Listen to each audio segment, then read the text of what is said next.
welcome back to World Crisis Radio. Webster Tarpley here in Washington, D.C. Now, I'm just trying to find this in my notes, but I think we had Glenn Beck this week expatiating through history about which he knows nothing, but talking about, I think we were talking about Colonel House and the Woodrow Wilson gang, and making some obvious points against them, right? Their evil was well known, not discovered by Glenn Beck.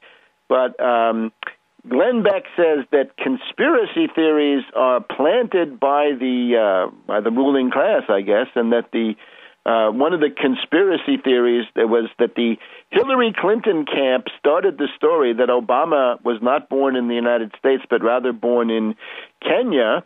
And Glenn Beck assures us that Obama was born in the United States, born in the USA, and that rather what this was a desire to be able to discredit people by calling them crazy if they didn't believe that Obama was born in the U.S. That's a little bit convoluted, but that's Glenn Beck. So in order to get the antidote, let's go to Phil Berg in Philadelphia, who's organizing that big march on October 23rd. Welcome, Phil. My pleasure. Yes, we're having October 23rd. Everyone out there, please come to Washington, D.C., the west front of the United States Capitol. We're going to have a massive rally dealing with the Obama birth certificate, the eligibility issue, and Obamacare, the health care, which is definitely unconstitutional. And I really believe, since the courts have taken their good old time and really thrown our cases out, some breaking news, Webster, the U.S. The Court of Appeals for the District of Columbia has just affirmed the lower court, so they would not hear my appeal. I asked for a court en banc on the issue of a case where I filed under the False Claims Act, alleging that Obama is not only natural born, he's not naturalized, but he's an illegal alien, and is therefore, believe it or not, his term as a United States Senator from Illinois was fraud. We raised the issue of conflict of interest, and I probably spoke about it before. If that case doesn't have conflict of interest, we should take those words out of the legal dictionary and take them out of the Code of Federal Regulations, because the decision on those type cases is made by the Department of Justice, U.S. Department of Justice, and the U.S. Attorney General's Office, both of which are headed by Attorney General Eric Holder, who conflict of interest because, number one, he was a senior member of his campaign staff. Number two, he was one of three individuals selected by Obama to select the vice president, who then selected Vice President Joe Biden, who became vice president. And number three, he was nominated and confirmed as the Attorney General, highest law enforcement officer in the country, who reports to the president. So if that's not a conflict of interest, I'll eat as many hats as we can put in front of me. But we're going to take that case and we're going to take it up to the U.S. Supreme Court. Hopefully they'll hear it. The issue of standing doesn't go in that case, and standing is significant because in all our other cases, the courts threw it out saying no one had standing to sue over the Constitution. But under False Claims Act cases, which I filed as what's called a relator, the Supreme Court has already stated in that type case, the person bringing the case has standing. So the rally is because while the courts have not given justice to the people of this country, I believe that if we can get as many people as possible to Washington, D.C., I would like to see the largest march in Washington, D.C. history. Within 3 hours drive time of Washington, there's got to be 20, 30 million people. We need like 2 million people in Washington. Bring a copy of your birth certificate, and we're going to show our birth certificates, and then we're going to all lift them high, and then we're going to demand that Obama show us that he's constitutionally eligible to be president. And that's twofold. One, his long-form vault birth certificate from Hawaii, which I'm sure does not exist, because he was born in Africa. He was born in Mombasa, Africa, which is now Kenya, Africa. And the other thing, show us documentation that when you came back from Indonesia after being adopted or acknowledged that you became at least a naturalized citizen, to still show that you're natural born. There's no way he has any documentation to show he was natural born, and he's already spent way over $1.6 million fighting my 3 lawsuits and the 100 other lawsuits that came about. You don't spend that kind of money if you have nothing to hide. So we're hoping everyone, when the show is over, please go to my website, which is obamacrimes.com, OBAMACRIMES.com, obamacrimes.com. And there, read it, send it to everybody on your address book, and ask them to send it on.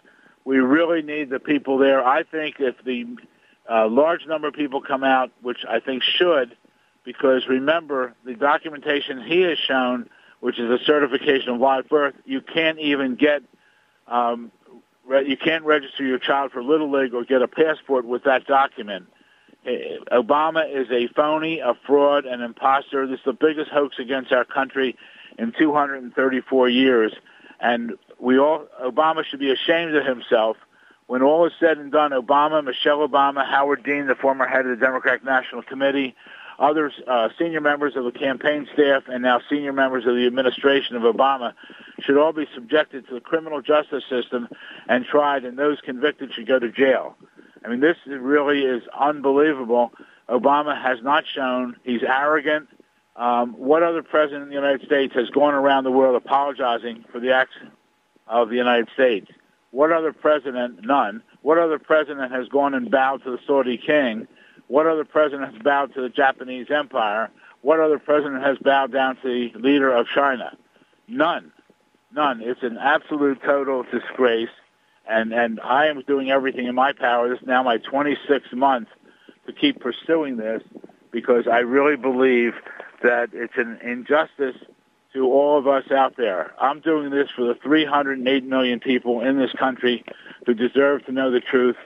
I'm doing this also for our forefathers, and I'm doing this for the 1.6 million men and women who have died defending our Constitution in the various wars, and another 1.6 million who have been wounded or injured fighting to defend our Constitution, and the millions of other individuals who have in the past and continue to serve in our military protecting this Constitution. The best example I can give people who are questioning this is Arnold Schwarzenegger.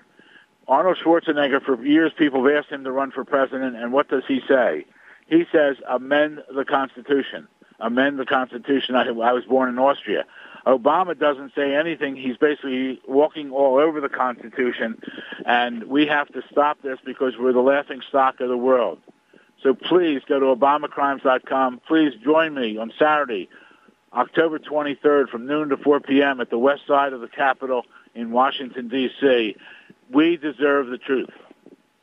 Phil, we have the new book by Bob Woodward, right? The Watergate figure, longtime Washington Post writer, and this is now the inside of Obama's wars. And I would stress the issue of the continuing Afghanistan war, which is going to bring out, I think, a somewhat different class of person, more and more opposing Obama.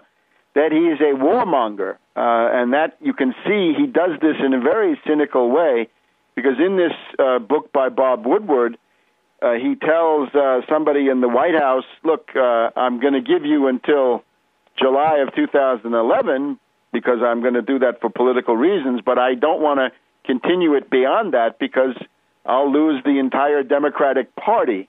And I think it's really time for him to lose the Democratic Party, and I think that as we get into the autumn now, October, November, and after the election, likely that Obama's people will do rather poorly in the election, you're going to get the question of dumping Obama for new reasons, and it was not the right-wing reasons, but now the union busting, the warmongering, the being a puppet of Wall Street, and that this Woodward thing gives new insights. I recommend it to you.